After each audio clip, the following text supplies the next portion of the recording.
The battery-operated transmitter sends a wireless signal to the receiver connected to the operator to allow actuation of the door.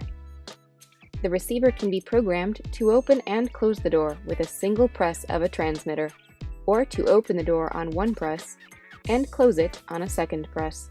First, remove the cover of the operator by removing the 2 screws with the 5/32" hex wrench and gently sliding off the cover. Route the wires from the receiver through the appropriate hole in the operator housing. For power, connect the black wire to terminal 2 and the red wire to terminal 1 as shown. Then connect the white wire for COM or common to terminal 17 and the green wire for NO or normally open to terminal 16. For the other LCN automatic operators, please use the instruction sheet to determine connection locations. Slide the cover back into place and secure with the 2 screws. Be careful not to pinch any wires. Use the included Velcro tape to secure the receiver where it will not be damaged when the operator is in use.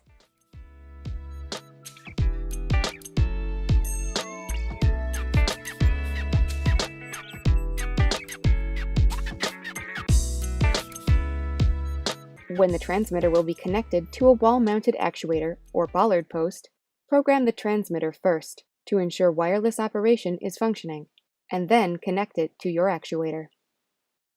In most cases, you will want the door to open immediately upon activating the transmitter. Therefore, press the No Delay button on the receiver until the red light appears, then release. Then press the button on the transmitter twice, slowly.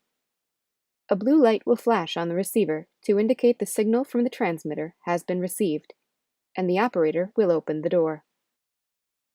The dip switches can be used to set pulse or toggle action, also known as alternate action, and hold open time. For the LCN electric auto equalizer and the senior swing, we recommend setting both dip switches to off and using the control box to set up your operator. For the pneumatic auto equalizer and the benchmark, please see the instruction sheet to learn how to set the dip switches for your application. Mounting a transmitter inside of a wall actuator or bollard post, keep in mind that wireless signals cannot pass through metal.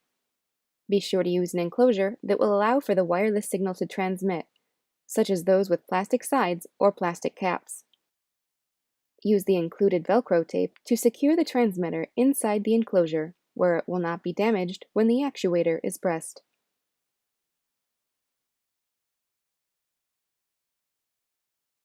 To connect the 3-volt transmitter to the actuator, slip the wire leads over the NO or normally open and COM or common points on the actuator. Do not connect to NC or normally closed. Connecting the transmitter to normally closed will result in reduced battery life.